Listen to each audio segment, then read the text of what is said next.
Sam Riegel returns to the DM seat on Critical Role, D&D legend Drizz't Do'Urden is getting replaced, and Warhammer Fantasy gets a new role-playing game. Holy there's a lot of news. Welcome to the Character Sheet, your home for the week's biggest fantasy and TTRPG news.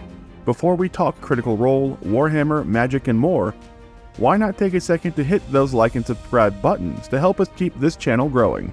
And then, let's dive into the news. Sam Riegel returned to the DM's chair for the first time in years on Critical Role's new Wildemount Wildlings miniseries, and it was an absolutely amazing start to the new campaign. With Sam trolling Brennan, Matt, and Abria, who had all opened their last miniseries naming a single element like light or fire, by simply starting his show with the word pudding. But it would be Brennan who got the last laugh. Brennan chose to not only play a bullywug, a classic but now technically not playable character race in D&D 5e of frog people, who is a wizard but only knows how to cast ritual spells and non-damaging cantrips, and fundamentally misunderstood the entire nature of the camp for adventurers, thinking it was instead an adventure-themed camp, where they would just, like hike and stuff.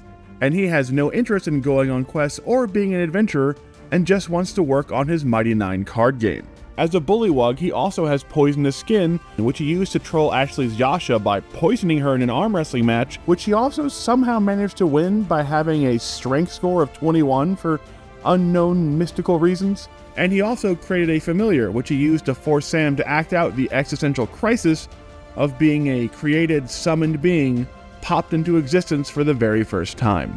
Also, to be clear, Brennan is playing an aspiring wizard from the Menagerie Coast who is looking to create a card game. He's literally playing a Wizard of the Coast.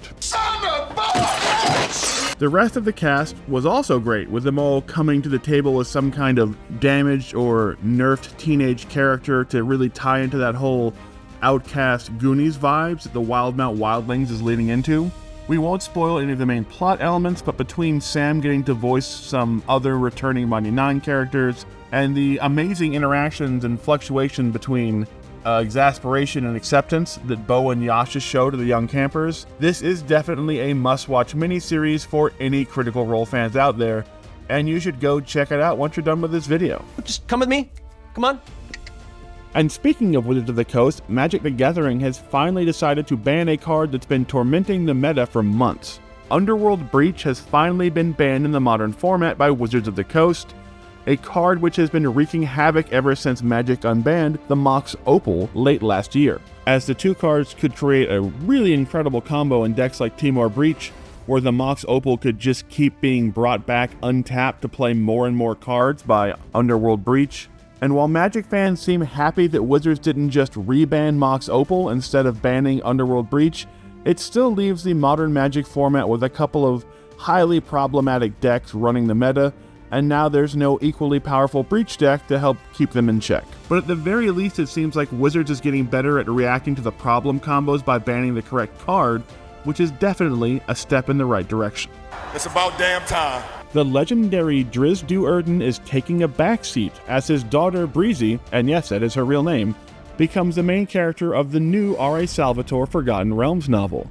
For decades, Drizz't has been the most recognizable character in D&D's most popular and well-known setting, the Forgotten Realms, and the star of over a dozen novels. But now the legendary drow is stepping aside to let his daughter take the spotlight in the newest book.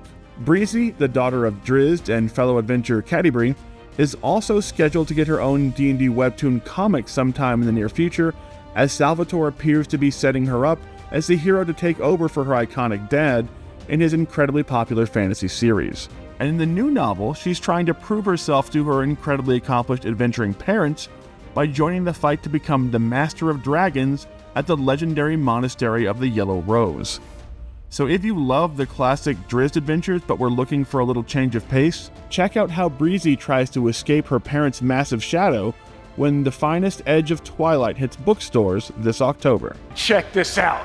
And finally, Cubicle 7, makers of the Warhammer Fantasy role-playing game, have finally revealed some information on the new Warhammer The Old World role-playing game, which will use a different TTRPG system than the Warhammer Fantasy version.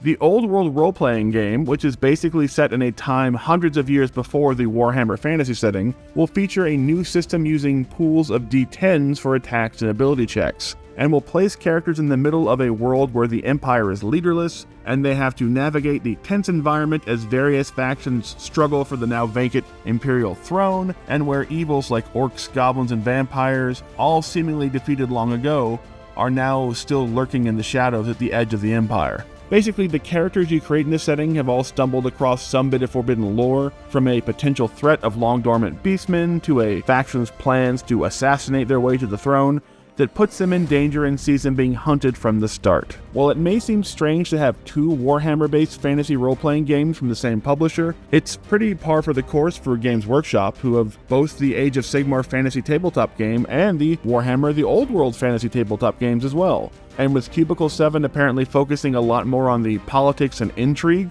we can't wait to find out more about the Warhammer The Old World role-playing game in the coming weeks. And that's all we have for this week on Fantasy News Friday. Let us know what your favorite segment was down in the comments, and don't forget to hit those like and subscribe buttons.